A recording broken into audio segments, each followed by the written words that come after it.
সম্মানিত হাজিরিন, আল্লাহ রাসূল সাল্লাল্লাহু আলাইহি ওয়াসাল্লাম হাদিসের মধ্যে বলেছেন, লা ইয়াদখুলুল জান্নাতা জাসাদুন গুদিয়া বিল হারাম।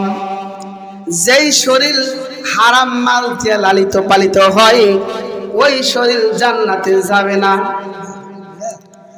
যেই শরীর হারাম খাদ্য দিয়া পালে, মানে যারা হারাম খায়, এক কথায় হারাম কত প্রকার ও কি কি এত বর্ণনা দেওয়ার সুযোগ এখন হাতে নাই। সংক্ষেপে দুই একটা বলে নেই, যেমন সুদ খাওয়া কি হালাল না হারাম? একবারে কুত্তার গুড় থেকেও হারাম, শুয়ারের গুড় থেকেও হারাম, কিন্তু কিছু মানুষ এটাকে মনে করে হালাল। নাউযুবিল্লাহ। যদি কেউ, আল্লাহ বলছে হালাল্লাহুল বাইআ ওয়া হারামার রিবা, আমি সুদকে হারাম করেছি, ব্যবসাকে হালাল করেছি। ব্যবসা হালাল, সুদ হারাম। আর কিছু মানুষ আছে আমাদের দেশে যারা কয় যে আমার জন্য সুদ খাওয়া হালাল। এরকম যদি কেউ বলে, সে কি কোরআনে ওই আয়াত মানল? সে একেবারে আয়াত দিয়া প্রমাণিত ওই ব্যক্তি ডাইরেক্ট কাফের। তার ঈমান নাই, যে সুদকে হালাল মনে করে সে ডাইরেক্ট কাফের, কারণ সে আল্লাহর করে আয়াত অস্বীকার করছে। আল্লাহর করে আয়াতের একটা অংশ যদি কেউ অস্বীকার করে সে কাফের হয়ে যায়। সে পুরো আল্লাহর করে আয়াতে পুরোটা অস্বীকার করলো। এই একটা হারাম। এরপরে মাছ, গোস্ত, ভাত, তরকারি, এটা হালাল না হারাম? হালাল, কিন্তু এটাও কিন্তু হারাম হয়। এটাও কখনো কখনো হারাম হয়। আপনি হারাম টাকা দিয়ে কিনে আনছেন, ওটা হারাম হবে না? আর একজনের তা চুরি করে আইন আপনি খাইতেছেন, এটা হারাম না? মাছটা হালাল, কিন্তু পুকুর থেকে আপনি চুরি করে নিয়ে এসে মাইরে খাইলেন, এটা ডাইরেক্ট হারাম। মাছ হালাল, কিন্তু আপনি খাওয়া হারাম। মদ, গাঁজা আর ইত্যাদি এই জাতীয় অনেক কিছু আছে। কিস্তি তোলা, কিস্তি দেওয়া, সুদ নেওয়া, সুদ দেওয়া সমান অপরাধ, কঠিন শাস্তি এদের। এরকম ভাবে আর অনেক কিছু আছে। ভাই ব্রাদারের সম্পত্তি না দিয়ে মাইরে আমি নিলাম, বাবা মার কাছে গিয়া টিপসই নিয়ে জমিটা আমি মাইরা নিলাম, নেয় না অনেকেই, এটা সম্পূর্ণ হারাম। বোনের সম্পত্তি মাইরে আমি খাইলাম, এটা হারাম। এক কথায় যত প্রকার হারাম আছে, এই হারাম খাদ্য যারা খাবে, আল্লাহ রাসূল বলেছেন, লা ইয়াদখুলুল জান্নাতা জাসাদুন গুদিয়া বিল হারাম। যেই শরীর হারাম মাল দিয়ে লালিত পালিত হয় ওই শরীর জান্নাতে যাবে না। এটা কি আমার কথা? আমার কথা। যদি কেউ বিশ্বাস না করে তার ঈমান থাকবে না।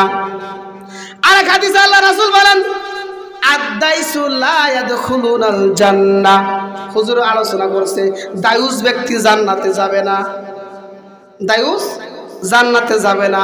আপনি যত বড় টুপিওয়ালা হন, আপনি যত বড় পাগড়িওয়ালা হন, আপনি যত 5 ওয়াক্ত নামাজিওয়ালা হন, আপনি যত তাহাজ্জুদ গুজার হন, আপনি 20 বার হজ করেছেন, কিন্তু আপনি যদি দায়ুস হন, এত ইবাদত করার পরেও জান্নাতে যেতে পারবেন না।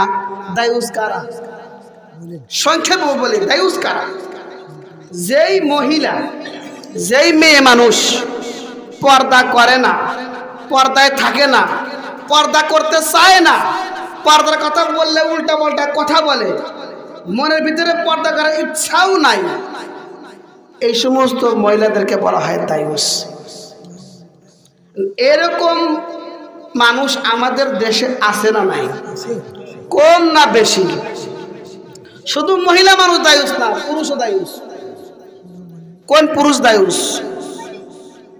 যেই স্বামী অথবা যেই বাবা, যেই স্বামী তার স্ত্রীকে পর্দা করে না, পর্দার কথা বলে না, পর্দার জন্য শাসন করে না, স্ত্রী বেপর্দায় চলে, স্বামীর মনে আঘাত লাগে না, হায় রে আমার স্ত্রী তো পর্দা করে না, আল্লাহর কাছে কি জবাব দেব, এরকম মনের ভিতরে হিটও লাগে না, পর্দার কথা বলেও না।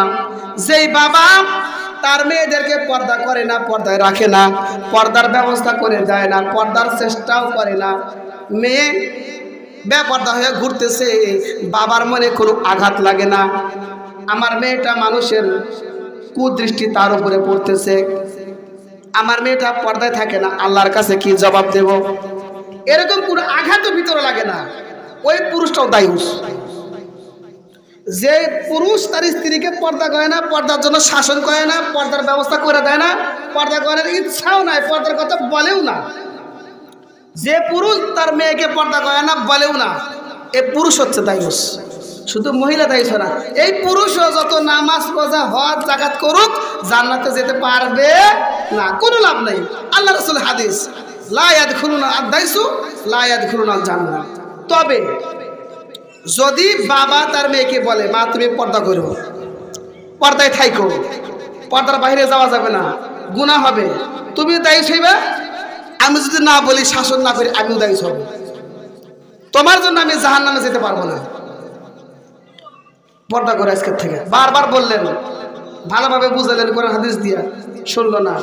এর একটু গরম ভাবে বললেন, শুনলো না। পরে একটু হালকা চর থাপড় দিয়ে যদি বলেন, শাসন পর্দা করলি না কে, এরকম স্ত্রীকেও যদি করেন, এরপরে যদি তারা পর্দা না করে, পর্দায় না থাকে আপনার মেয়ে অথবা স্ত্রী, আপনি আল্লাহ কাছে জবাব দেবেন, আল্লাহ আমি বলছি কিন্তু ও মানে নাই, আমি চেষ্টা করছি ওরা আমাকে মানে নাই। তখন আপনার স্ত্রী আপনার মেয়ে ওরা জাহান্নামে যাবে, আপনি বেঁচে যাবেন। সুবহানাল্লাহ। আল্লাহ রাসূল যখন মেরাজে গেছিলেন, মেরাজ থেকে আসার পরে সাহাবাদেরকে বলেছেন, আমি জাহান্নামীদের ভিতরে মহিলাদেরকে বেশি দেখছি, মহিলা মানুষ জাহান্নামে বেশি। কেন? এরা অধিকাংশ সময় স্বামীর সাথে বেয়াদবি করে, স্বামীর নাফরমানি করে, স্বামী যত কিছু দেখ এটা দেয় না সেটা দেয় নাই, ওর সাথে বিয়ে বসে শান্তি পাইলাম না। হ্যাঁ, একটা মহিলা মানুষের কারণে হাজার হাজার পুরুষ গুনাহ করে। রাস্তা দিয়ে একজন মহিলা ব্যাপারটা হয়ে যদি হেঁটে যায়, এই মহিলা মানুষকে মুসিও দেখে, আইলেও দেখে, যাইলেও দেখে, কামলাও দেখে, হুজুরও দেখে, খেজুরও দেখে, নামাজি বেনামাজি সবাই দেখে, মুসি জুতা সিলাই করে সে আগে ফিরে চা দেয়, আর চোখে দেখে। তো একটা মহিলা কারণে কত মানুষ গুনাহ করলো? যত মানুষ তাকে দেখতেছে সবাই গুনাহ করলো, এই সব গুনার ভার এই মহিলা গান দিয়ে যাবে। পুরুষের তো হবেই, তুই দেখ লিখে তো চোখ নিচা কর, গুড়া। এই জন্য পর্দা করা ফরজ।